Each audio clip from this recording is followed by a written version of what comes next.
Praise the Lord. जय मसीह की सभी को। आई होप आप सभी doing healthy fit and fine, चंगे भले हैं, हष्ट पुष्ट हैं। Praise the Lord.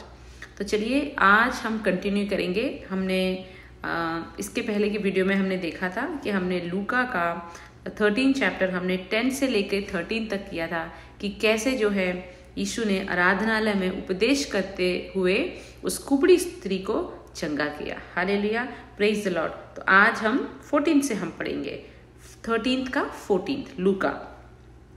इसलिए कि यीशु ने सब्त के दिन उसे अच्छा किया था, क्योंकि अगर आप लोग पहले का वीडियो देखेंगे, इसके ऊपर का वर्स पढ़ेंगे तो वह सब्त का दिन था जब यीशु मसीह आराधनालय में उपदेश दे रहा था और ये लेडी को वहां पर चंगा किया। हालेलुया। अब क्योंकि यीशु मसीह ने सब्त के दिन ये कार्य किया था, इसीलिए वहां का जो सरदार था वो रिसिया कर लोगों से कहने लगा, 6 दिन हैं जिनमें काम करना चाहिए, अतः उन्हीं दिनों में आकर चंगे हो, परंतु सब्त के दिन में नहीं। अब वो इस बात से नाराज है कि 6 दिन जो था उस दिन में आके आपको चंगा होना चाहिए था, या उस दिन उसको चंगा करना चाहिए था। सब्त के दिन जो विश्राम का दिन है उस दिन उसे चंगा क्यों किया। तो हम देखेंगे आगे कि यीशु इसका कैसे उसका जवाब देते हैं। हालेलुया।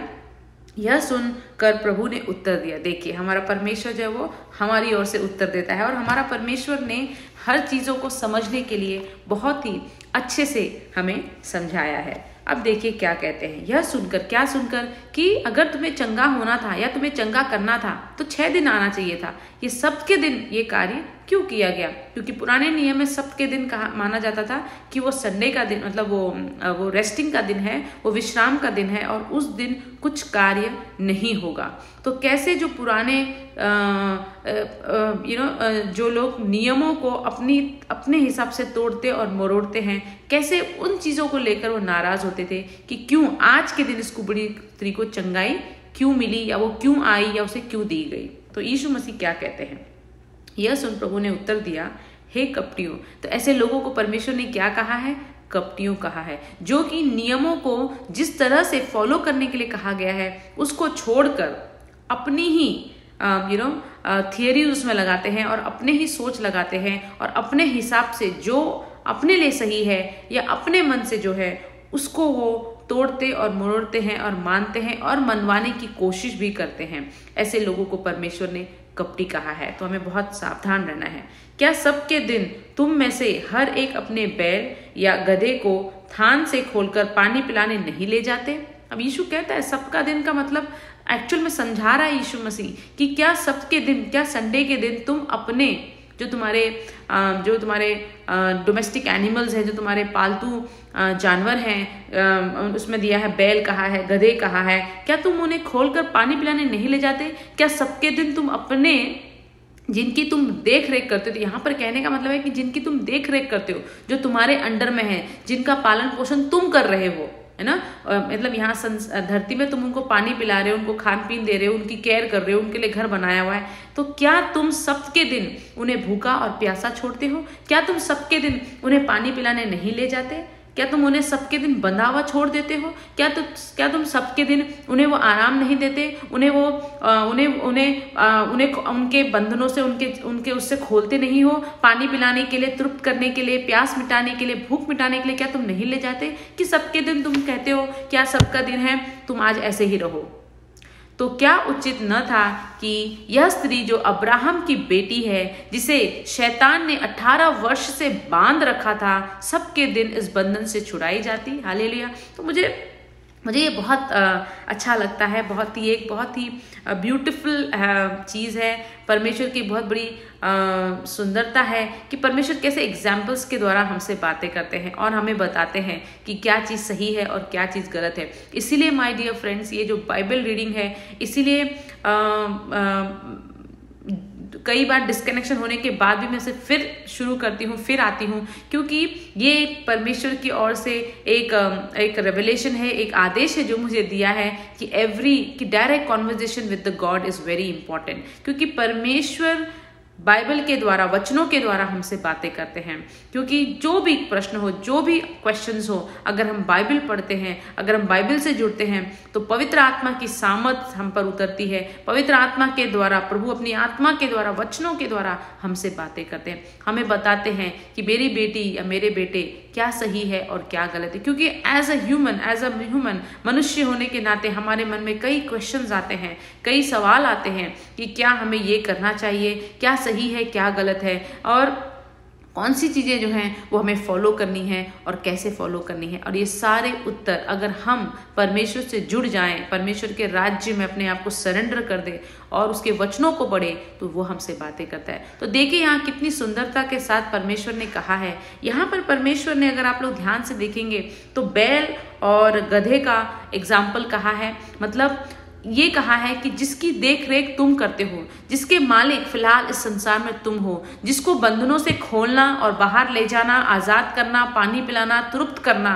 पेट भरना, देख रेख करना तुम्हारा ख्याल है, तो वैसे ही मैं भी तुम्हारा पिता हूँ। कहा है वो अब्राहम की बेटी है, मैं भी तुम्हारा पिता हूँ, मैंने तुम्हें बनाया है, मैं तुम्हें आजाद करूंगा, मैं तुम्हें बंधनों से खोलूंगा, मैं तुम्हें पानी पिलाऊंगा, मैं तुम्हें तृप्त करूंगा, मैं तुम्हें भोजन दूंगा। तो यीशु कहता है जब तुम अपने गधों और अपने बैलों को सब्त के दिन प्यासा नहीं छोड़ते, बंधनों में नहीं रखते, आजाद करते हो, ले जाते हो, छोड़ते हो कि वो पानी पीकर आ सके, तृप्त हो सके, तो मैं जो तुम्हारा पिता हूं, क्या सबके दिन इस बच्ची को, जो मेरी बेटी है, जो अब्राहम की बेटी है, जिसे शैतान ने 18 वर्ष से बांध के रखा था, परेशान करके रखा था, क्या मैं तुम्हारा पिता जो करुणामयी हूँ, दयालु हूँ, उसे सबका दिन समझकर उसे उस दिन आजादी न दूं, चंगाई न दूं, तृप्ति न दूं, पानी न दूं, शांति न दूं? तो यीशु ये कहता है कि क्या तुम जब इंसान होकर उन बैलों के लिए इतना कर रहे हो कि सबके दिन भी तुम उन्हें ले जाते हो, पानी पिलाते हो, तो मैं जो तुम्हारा पिता हूँ, जिसने तुम्हें बनाया है, और मेरे सामने मेरी बेटी को मैं देख रहा हूँ कि वो 18 साल से बंधी हुई है और वो उस आशा और उम्मीद के साथ मेरे पास आराधनालय में आई है, तो मैं क्यों उसको शांति और तृप्ति न दूं? हालेलुया। यीशु कहता है कि जब तुम अपने जानवरों के लिए इतने नहीं हो सकते, तो मैं तुम्हारा पिता जो है वो इतना कठोर कैसे हो सकता हूँ? बिल्कुल नहीं। हमारा यीशु मसीह जो है वो बहुत बहुत दयालु है। लेकिन कैसे उन्होंने एग्जाम्पल कहा ताकि जो कपटी लोग वो इस बात को समझ सके। हालेलुया। जब उसने ये बातें कही तो उसके सब विरोधी लज्जित हो गए। देखिए हमारा यीशु मसीह वचनों के द्वारा कैसे बातें करता है। किसी से लड़ना नहीं है, किसी से बहस नहीं करनी है, किसी को कुछ नहीं बोलना है। वचनों के द्वारा जब हम बोलते हैं तो शैतान लज्जित होता है, तो शैतान शर्मिंदा होता है हमारी जिंदगी से। और यही हमें प्रार्थना करनी है, इसी से हमें जुड़े रहना है कि परमेश्वर कि आपके वचन हमारे लाइफ में ऐसे जुड़े, ऐसे बने कि शैतान हर समय उन वचनों को सुनकर लज्जित हो जाए यीशु मसीह के सामर्थी नाम से, और सारी भीड़ उन महिमा के कामों से जो वह करता था आनंदित हुई। और यीशु मसीह ने अपनी सोच, बूझ, बुद्धि और वचनों के द्वारा जब शैतान को लज्जित किया, जब कपटी वहां से लज्जित हो गए, और जब शैतान लज्जित होता है माय डियर फ्रेंड्स, तो देखिए क्या होता है। बड़े बड़े जो यीशु मसीह के कार्य हमारी लाइफ में होते हैं, वो कामों जो वो करता है, उससे जितने भी लोग हमारे आसपास होते हैं, भीड़ में जितने भी, यहाँ पे भीड़ कहने का मतलब है कि यीशु मसीह के आसपास जितने भी लोग थे, वह उन कामों को देखकर आनंद होने लगे। यीशु मसीह ने हमारे जीवन में भी यही रिफ्लेक्शन रखा है कि हमें परमेश्वर के वचनों पर चलना है और हमें परमेश्वर की आज्ञा को मानना है। जितने भी लोग हमारे इर्द गिर्द हैं, वो हमारे ऊपर जो परमेश्वर की महिमा है, जो ग्रेस है, उसको देखकर आनंदित होते हैं। हम सब आनंदित होते हैं और सभी ने आनंद उठाया और शैतान वहां से लज्जित हुआ और भाग गया। Hallelujah, praise the lord, what a beautiful revelation. इसीलिए Bible reading is very very important, क्योंकि जब हम परमेश्वर के राज्य में हम आगे बढ़ते हैं, वचनों के द्वारा हम बढ़ते हैं, तो परमेश्वर हमें नए नए नए नए नए उपदेशों से, नए रेवलेशन से, नई आशीषों से परमेश्वर हमें भरता है। Hallelujah, praise the lord. तो इसी के साथ आज का हमारा ये सेशन जो है यहाँ फिनिश हुआ। कल हम फिर मिलेंगे और 18 वर्स से हम पढ़ेंगे। Hallelujah, praise the Lord. तब तक आप सभी लोग बाइबल रीडिंग में अपने आप को बिजी रखिए, परमेश्वर से बातें जरूर करिए। Hallelujah, praise the Lord. God bless you all.